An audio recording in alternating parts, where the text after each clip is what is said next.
നമസ്കാരം. ഇന്ന് പുളിയാമ്പള്ളി ഭഗവതി ക്ഷേത്രത്തെക്കുറിച്ചുള്ള ഐതിഹ്യമാണ് ഞാൻ പറയാൻ പോകുന്നത്.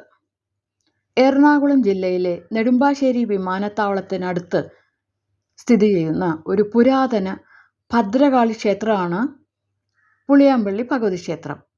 ചരിത്രത്തോടും കഥകളോടും ഇഴചേർന്ന് കിടക്കുന്ന ഭഗവതി ക്ഷേത്രമാണ് പുളിയാമ്പള്ളി ക്ഷേത്രം. ആശ്രയിക്കുന്നവരെ ഏത് പ്രതിസന്ധിയിലും കൈവിടാത്ത ഭഗവതിയാണ് ഈ ക്ഷേത്രത്തിൽ കുടികൊള്ളുന്നത്. ചരിത്രത്തിൻ്റെ ഭാഗമായ ഈ ക്ഷേത്രം വിശ്വാസികളുടെ മനസ്സിൽ ഇടം നേടിയ പുണ്യസ്ഥലമാണ്.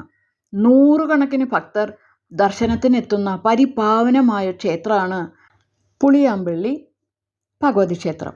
ആണ്ടുതോറും നടത്തിവരാറുള്ള സർപ്പബലി വളരെ പ്രസിദ്ധമാണ്.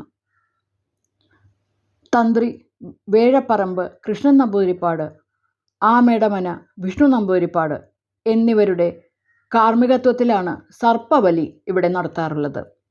മഹാമാന്ത്രികനും ശാക്തേയ പൂജകളിൽ അഗ്രഗണ്യനുമായിട്ടുള്ള ശ്രീ പുളിയാമ്പള്ളി നമ്പൂതിരിയുടെ ഉപാസനാമൂർത്തി ആയിരുന്നു ഈ ഭദ്രകാളി ദേവി. പുളിയാമ്പള്ളി നമ്പൂരിശൻ ഒരു ഉത്തമനായ ബ്രാഹ്മണനായിരുന്നു. എങ്കിൽ പോലും അദ്ദേഹം ശാക്തേയ പൂജകളിൽ അഗ്രഗണ്യനായിരുന്നു. മാന്ത്രികവും താന്ത്രികവും ഒരുപോലെ കൈകാര്യം ചെയ്തിരുന്ന വ്യക്തിയായിരുന്നു അദ്ദേഹം. ചൊവ്വ വെള്ളി ദിവസങ്ങളിൽ എന്ന പോലെ കറുത്ത വാവ് ദിവസങ്ങളിൽ ശാക്തേയ പൂജകളിൽ ദേവിയെ ആരാധിച്ചിരുന്ന ആളായിരുന്നു അദ്ദേഹം. ശാക്തേയ പൂജകൾ ചെയ്തിരുന്നത് കൊണ്ട് അദ്ദേഹത്തെ ബ്രാഹ്മണ സമൂഹത്തിൽ നിന്ന് ഭ്രഷ്ട് കൽപ്പിക്കാൻ രാജാവിനെ അറിയിക്കുകയും ചെയ്തു.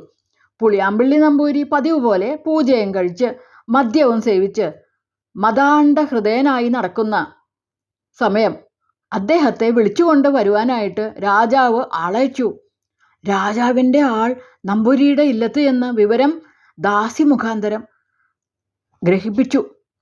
അന്തർജനം ആ വിവരം നമ്പൂരിയുടെ അടുക്കൽ ചെന്ന് പറഞ്ഞു. അപ്പോൾ മദ്യത്തിൻ്റെ ലഹരി കൊണ്ട് ബോധം കെട്ട് കിടന്ന നമ്പൂരി, ആട്ടെ, നിലാവുദിക്കുമ്പോൾ ചെല്ലാം, ഇപ്പോൾ ഇരുട്ടത്ത് പ്രയാസമുണ്ടെന്ന് പറഞ്ഞേക്ക് എന്ന് പറഞ്ഞു. അന്തർജനം ആ വിവരം ദാസി മൂലം രാജഭൃത്യനോട് പറഞ്ഞയക്കുകയും ചെയ്തു. പുളിയാമ്പള്ളി നമ്പൂരി വെളിവ് കൂടാതെ വരുന്നത് കാണുന്നതിനും രാജാവിനെ കൂടി സാക്ഷിയാക്കി വെച്ചുകൊണ്ട് ഭ്രഷ്ട് കൽപ്പിക്കുന്നതിനുമായി അന്ന് രാജസന്നിധിയിൽ അസംഖ്യം നമ്പൂരിമാരുണ്ടായിരുന്നു കേട്ടോ. അപ്പോൾ രാജഭൃത്യൻ വന്നു. നമ്പൂരി നിലാവുദിക്കുമ്പോൾ വരാമെന്ന് പറഞ്ഞിരിക്കുന്നു എന്ന് രാജാവിൻ്റെ അടുക്കൽ അറിയിച്ചു. അതുകേട്ട് നമ്പൂരി മദ്യപാനം ചെയ്തു വെളിവുകൂടാതെ പറഞ്ഞയച്ചതാണെന്ന് എല്ലാവരും തീർച്ചപ്പെടുത്തി. കറുത്ത വാവെന്നാൾ ചന്ദ്രൻ ഉദിക്ക എന്നുള്ളത് ഒരിക്കലും ഉണ്ടാകാത്തതാകയാൽ അത് സ്വബോധമുള്ളവർ പറയുകയില്ലല്ലോ. അപ്പോൾ രാത്രി കുറേ അധികമായതിനാൽ നമ്പൂരിമാരാരും അവരവരുടെ ഇല്ലങ്ങളിലേക്ക് പോയില്ല. രാജാവ് പള്ളിയറയിലേക്ക് എഴുന്നള്ളിയതിൻ്റെ ശേഷം എല്ലാവരും രാജഭവനത്തിൽ തന്നെ ഓരോ സ്ഥലത്ത് പോയി കിടന്നുറങ്ങി. ഏകദേശം അർദ്ധരാത്രിയായപ്പോൾ പുളിയാമ്പള്ളി നമ്പൂരിക്ക് ബോധം വീണു. അപ്പോൾ അദ്ദേഹത്തിന് രാജാവിൻ്റെ ആൾ വന്നിരുന്നു എന്നോ താൻ എന്തോ അസംബന്ധം പറഞ്ഞയച്ചു എന്നോ ഏതാണ്ടൊക്കെ ഒരു സ്വപ്നം പോലെ ഓർമ്മ വന്നു. വിവരം അന്തർജനത്തോട് ചോദിച്ചു. ഉണ്ടായ വസ്തുത അന്തർജനം പറയുകയും ചെയ്തു. നിലാവുദിക്കുമ്പോൾ ചെല്ലാമെന്നാണ് പറഞ്ഞയച്ചിരിക്കുന്നതെന്ന് കേട്ടപ്പോൾ നമ്പൂരി തൽക്കാലം ഒന്നാം താളിച്ചു. എങ്കിലും സർവലോകൈക മാതാവായിരിക്കുന്ന സാക്ഷാൽ ശക്തിയുടെ സഹായമുള്ളതുകൊണ്ട് തനിക്കൊന്നും ദുസ്സാധ്യമായും അവമാനകരമായും വരികയില്ലെന്നുള്ള വിശ്വാസത്തോടു കൂടി അദ്ദേഹം ഉടനെ എണീറ്റ് രാജസന്നിധിയിലേക്ക് പുറപ്പെട്ടു. പുറത്തിറങ്ങി നോക്കിയപ്പോൾ പൂർണ്ണചന്ദ്രൻ ആകാശമധ്യത്തിങ്കൽ പ്രകാശിച്ചു നിൽക്കുന്നതും ആ പ്രകാശം ലോകമെല്ലാം നിറഞ്ഞ് പരന്നിരിക്കുന്നതും കാണപ്പെട്ടു. അതിനാൽ അത്യന്തം സന്തുഷ്ട ഹൃദയനായ നമ്പൂരി വേഗത്തിൽ രാജഭവനത്തിലെത്തി. രാജാവ് കിടന്നുറങ്ങുന്ന പള്ളിയറ വാതിക്കൽ ചെന്ന് മുട്ടി വിളിച്ചു. ഉടനെ രാജാവ് ഉണർന്ന് ആരത് എന്ന് ചോദിച്ചു. ഞാൻ തന്നെ, പുളിയാമ്പള്ളി എന്ന നമ്പൂരി ഉടനെ രാജാവ് പുറത്തിറങ്ങി നോക്കിയപ്പോൾ പറഞ്ഞു. പൂർണ്ണചന്ദ്രനെയും ചന്ദ്രികാ പ്രകാശത്തെയും കണ്ട് അത്യന്തം വിസ്മയിച്ചു രാജാവ്. അപ്പോൾ തന്നെ രാജാവ് ഭൃത്യന്മാരെ പറഞ്ഞയച്ചു. നമ്പൂരിമാരെ എല്ലാം വിളിച്ചു വരുത്തി. എല്ലാവരും ഇത് കണ്ട് ഏറ്റവും അത്ഭുതപ്പെട്ടു. രാജാവ് പുളിയാമ്പള്ളി നമ്പൂരിക്ക് അനവധി സമ്മാനങ്ങളും കൊടുത്തു. സന്തോഷിപ്പിച്ചയച്ചു അദ്ദേഹത്തെ. അദ്ദേഹത്തിൻ്റെ ഇല്ലത്തെത്തിയപ്പോഴേക്കും ചന്ദ്രനും ചന്ദ്രികയും മറഞ്ഞു. നല്ല ഇരുട്ടാവുകയും ചെയ്തു. ആ കാണപ്പെട്ടത് സാക്ഷാൽ ചന്ദ്രനും ചന്ദ്രികയുമല്ലായിരുന്നു എന്ന് പറയേണ്ടതില്ലല്ലോ.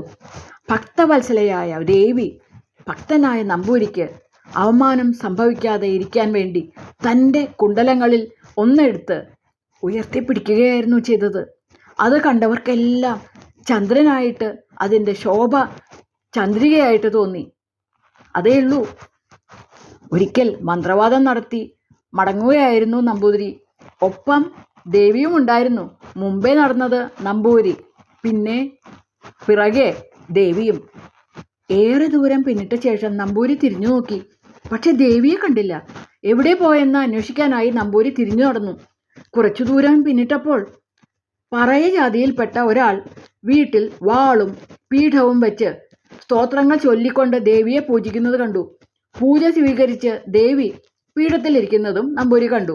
പക്ഷേ ദേവിയെ കാണാൻ പറയന് കഴിയില്ലായിരുന്നു. പൂജയെല്ലാം തീരും വരെ നമ്പൂരി അവിടെ തന്നെ നിന്നു. എല്ലാം കഴിഞ്ഞപ്പോൾ ദേവി എണീറ്റ് നമ്പൂരിയുടെ അടുക്കലേക്ക് ചെന്നു. പറയൻ്റെ കുടിലിലെത്തി ദേവി പൂജ സ്വീകരിച്ചതിൽ നമ്പൂരിക്ക് നീരസം തോന്നി. അക്കാര്യം ദേവിയെ അറിയിക്കുകയും ചെയ്തു. മന്ത്രതന്ത്രാദികളൊന്നും അറിയാത്ത ഒരാളുടെ കുടിലിലേക്ക് അവിടുന്ന് എഴുന്നള്ളിയത് കഷ്ടമാണ് കേട്ടോ. ആ പൂജയാകട്ടെ അവിടുന്ന് സ്വീകരിക്കുകയും നിവേദ്യം അനുഭവിക്കുകയും ചെയ്തു. ഇനി ഇത്തരം പൂജകൾക്കൊന്നും പോകരുതെന്ന് നമ്പൂരി ദേവിയോട് അപേക്ഷിച്ചു. എന്നാൽ നമ്പൂരിയുടെ വാക്കുകൾക്ക് ദേവി നൽകിയ മറുപടി ഇതായിരുന്നു: എൻ്റെ സ്വഭാവം ഇനിയും അങ്ങ് മനസ്സിലാക്കിയിട്ടില്ല. അങ്ങേക്ക് ഭക്തിയും മനഃശുദ്ധിയും ഇനിയും ആവശ്യമാണ്. എൻ്റെ ഭക്തന്മാരെല്ലാവരും എനിക്കൊരുപോലെയാണ്. ചണ്ടാല ബ്രാഹ്മണ വ്യത്യാസമൊന്നും അതിനില്ല. എനിക്ക് മുഖ്യം ഭക്തിയാണ്, മന്ത്രവും തന്ത്രവുമല്ല. എൻ്റെ ഭക്തർ വിളിച്ചാൽ എനിക്ക് പോകാതിരിക്കാനാവില്ല. ഇനി ഞാൻ അങ്ങയുടെ കൂടെ വരില്ല. അങ്ങേക്ക് എന്നെ കാണാൻ ആകുകയുമില്ല. എന്നാൽ ഭക്തിപൂർവം എന്നെ ഉപാസിച്ചാൽ അങ്ങ് വിചാരിക്കുന്നതെല്ലാം ഞാൻ സാധ്യമാക്കിത്തരാം. ഇത്രയും പറഞ്ഞ് ദേവി അപ്രത്യക്ഷയായി. ദേവിയെ പിന്നീട് അദ്ദേഹത്തിന് കാണാനും കഴിഞ്ഞിട്ടില്ല. ദേവി അപ്രത്യക്ഷയായതിൽ പിന്നെ ഏറെ നാൾ നമ്പൂതിരി ജീവിച്ചിരുന്നിട്ടില്ല. കേരളത്തിൽ പലയിടത്തും ജനങ്ങൾ കുടുംബ പരദേവതയായി പുളിയാമ്പള്ളി നമ്പൂരിയെ ആരാധിച്ചു പോരുന്നു. പുളിയാമ്പള്ളി നമ്പൂരീശൻ നട ക്ഷേത്രത്തിന് സമീപം സ്ഥിതി ചെയ്യുന്നു. നന്ദി.